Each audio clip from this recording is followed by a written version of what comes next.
It's gonna get crazy today, girl. It's gonna get crazy today, girl. Alright, this is gonna be fun. Me and you, we are gonna talk. We have a conversation. We have a team. I don't know why I kiss my team. This is a response video to a lot of other YouTubers like Chris Kendall, Olin Rogers, Doty, and essentially we're just talking about YouTube and we're talking about what we're doing here. And I can do what I want. I can talk about what I want. My voice cracked like 3, 4, 5 times, 6 times. I feel like I'm trying too hard to stay relevant. I feel like I'm trying too hard to not fall off because I'm afraid of losing all of this. I feel like that's like the one thing I'm good at. I'm not good at that many things. I can't juggle. I'm seeing all these other YouTubers, a lot of my friends who are just like prospering because they're doing like challenge videos and stuff that I'm not doing. And there's nothing wrong with that. Like there's nothing wrong with challenge videos. It's just not for me. Like I personally do not like making them. I'm not gonna make anything I don't like to make. I'll probably make a couple just for fun because they're fun. It's not like my thing. People like making challenge videos. People like watching challenge videos. So I'm not like, I've realized that, like, so I'm not gonna hate on that. And the problem is I'm very anti-establishment, and in order to be successful, you have to be with the establishment. You have to do what everyone else is doing. You have to not talk about certain things. Be a cookie cutter person.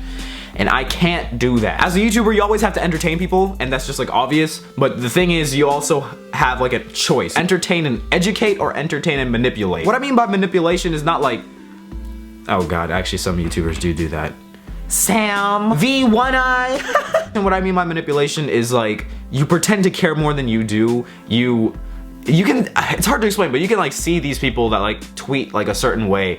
Their followers are attracted to them, so they'll be like, you guys are so cute. I wish I could go on a date with every one of you, monkey emoji. The thing about the education is that there has to be balance. Because with the education part, if you want to be successful, you can't be preachy. You can't make people feel uncomfortable. This balance is something I've been thinking about recently because I speak a lot about like black issues. This is for a couple of reasons. I'm Ethiopian, right? East African. I got invited to VidCon this year, which is really cool. And I looked at the featured creators, and out of 239 people who are invited, I am the only African-American teenager. So when I see that, I gotta think about how I'm gonna use my voice and this platform, considering I'm the only one who's able to represent my entire age and race demographic. There's a balance I'm trying to maintain, a balance that only a couple of relevant celebrities have really been able to master. If you're all the way on one end of the spectrum with these issues and that's all you talk about, you make people uncomfortable. They shut down. They don't want to hear it. You go crazy because you can't live thinking about all these problems. On the other end, if you're just continuing to tweet jokes while stuff is happening, it seems like you don't care. In the middle, you're doing both, sometimes even fusing the two. It's like I gotta have some jokes in there. Even my video, which has like 600,000 views now, about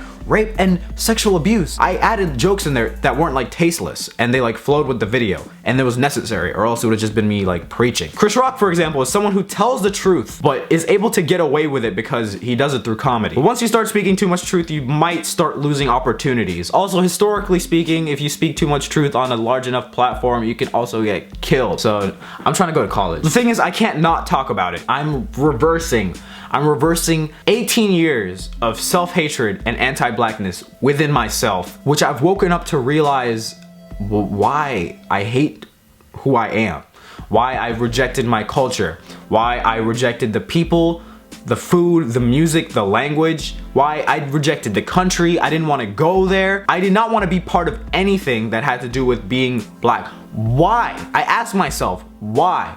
Who taught me to want lighter skin? Who taught me to want to be American? Why was I trying to assimilate so much? Someone from my school tweeted or something and said, Nathan is so annoying now. He's obsessed with being black. I'm like, thank you. Thank you for noticing, man. After 18 years of obsessing about being what I'm not, I'm finally obsessing about being who I am. And that is so important to me. And after realizing all these things, and now I love my culture. I'm going to the country this summer and I'm excited to go. And I know there's a lot of other people who were like me 7 months ago, who are still kind of like me now. Like, I'm not completely done reversing this because it was 18 years. I can't do it in like a couple of months. I want to help my friends. I have family that I want to help. And I have a platform with 300,000 people here who I've gotten tweets from saying, oh, I was never proud of being half black until I saw your tweets. I was never proud of being Japanese, but now I embrace my culture. Peruvian, everything. Dude, that makes me so happy. I don't think you understand, because that was me. And now we're like loving ourselves together, man. Let's freaking high five, dude. Even if I tried, I don't think I could just stay silent on these issues. So I gotta play the game, but I can't let the game play me. This is a craft that I'm still trying to get better at. Like, for example, a couple of months ago, I did not know how to cope with all this new information I was learning in such a small amount of time. Like, I didn't know how to respond to all this new knowledge. And this is at the same time that I'm going on Twitter and I'm seeing every other day a new video of a black person getting shot, murdered. I am watching them die. I am watching the last moments of their lives.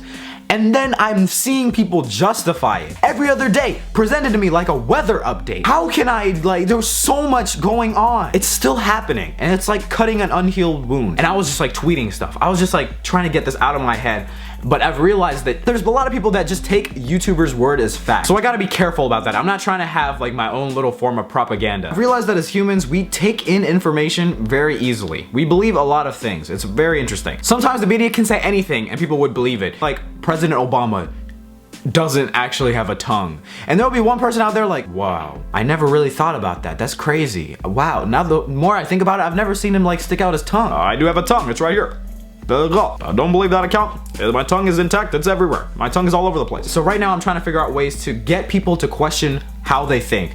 Get people to question who taught them to think that way, instead of telling them how I believe they should think. And I'm 18, man. I shouldn't have to be doing this, but I want to.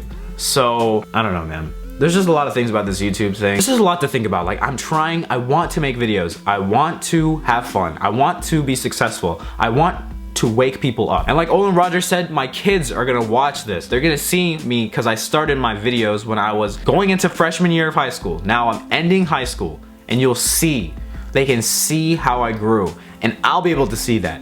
And it's crazy, and I love what I'm doing, and I thank you all for watching, and I'm gonna try getting better at what I'm doing right now. That was just a lot that I just spilled out, and I needed to get a bunch of stuff off my chest. Thank you. I'm gonna leave all my social media, blah, blah, blah, blah, and that's it. Falcon hug. We haven't done that in a while. Yeah. Falcon! Quarter pounder burger with the vanilla milkshake. We can't get you that milkshake. Our machine is broke. Why did I even ask? I'm just a failure, and that's all I'll ever be.